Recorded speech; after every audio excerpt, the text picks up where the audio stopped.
क्या किसी पहाड़ी की खामोशी में छिपा हो सकता है पूरा एक सभ्यता का इतिहास? महाराष्ट्र के औरंगाबाद जिले में वाघोरा नदी की घुमावदार घाटी के बीच उपस्थित है अजंता की गुफाएं। ये एक जीवित संग्रहालय है। लगभग 30 बौद्ध शैल कट गुफाएं, जिनका निर्माण दूसरी शताब्दी ईसा पूर्व से लेकर लगभग 480 ईस्वी तक हुआ, आज भी प्राचीन भारत की कला, आस्था और जीवन शैली की कहानी सुनाती हैं। सोचिए, बिना मशीनों और आधुनिक औजार के इन विशाल चट्टानों को काटकर भव्य मंदिर और मठ बनाए गए। ये काम 2 मुख्य चरणों में हुआ। पहला चरण था सातवाहन काल, दूसरी शताब्दी ईसा पूर्व से पहली शताब्दी ईसवी। इस समय की गुफाएं हीनयान परंपरा से जुड़ी थीं। ये अपेक्षाकृत सरल थीं। इनमें मुख्यतः 2 प्रकार की संरचनाएं मिलती हैं: चैत्यगृह और विहार। चैत्यगृह यानी प्रार्थना स्थल, जहां एक छोर पर स्तूप स्थापित होता था, जैसे गुफा 9 और 10। विहार यानी मठ, जहां भिक्षु रहते, ध्यान करते और अध्ययन करते थे। फिर आया दूसरा और स्वर्णिम चरण, वाकटक काल, विशेषकर राजा हरिशेन के संरक्षण में। ये 5वीं शताब्दी का समय था। इस दौर की गुफाएं महायान परंपरा से संबंधित हैं और कहीं अधिक भव्य, अलंकृत और कलात्मक हैं। गुफा 1, 2, 16, 17, 19 और 26 इसी काल की उत्कृष्ट कृतियां हैं।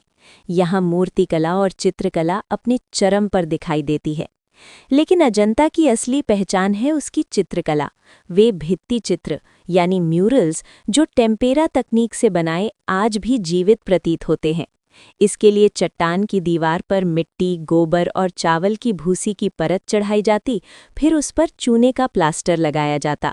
उसके बाद प्राकृतिक रंगों से चित्र उकेरे जाते। सोचिए, बिना आधुनिक रंगों के इतने जीवंत भाव। इन चित्रों का मुख्य विषय है जातक कथाएं, बुद्ध के पूर्व जन्मों की कहानियां।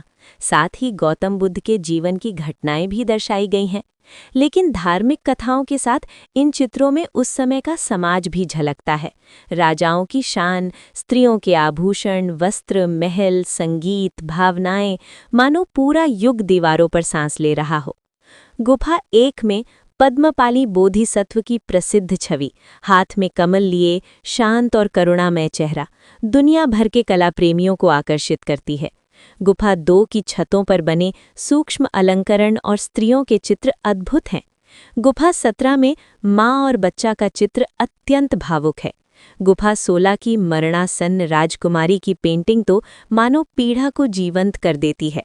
और गुफा 19 तथा 26 के भव्य चैत्यगृह, उनकी नक्काशी और स्तूप की सजावट मन मोह लेती है। 1983 में यूनेस्को ने अजंता को विश्व धरोहर स्थल घोषित किया। आज ये स्थान पूरी दुनिया के लिए गर्व का विषय है।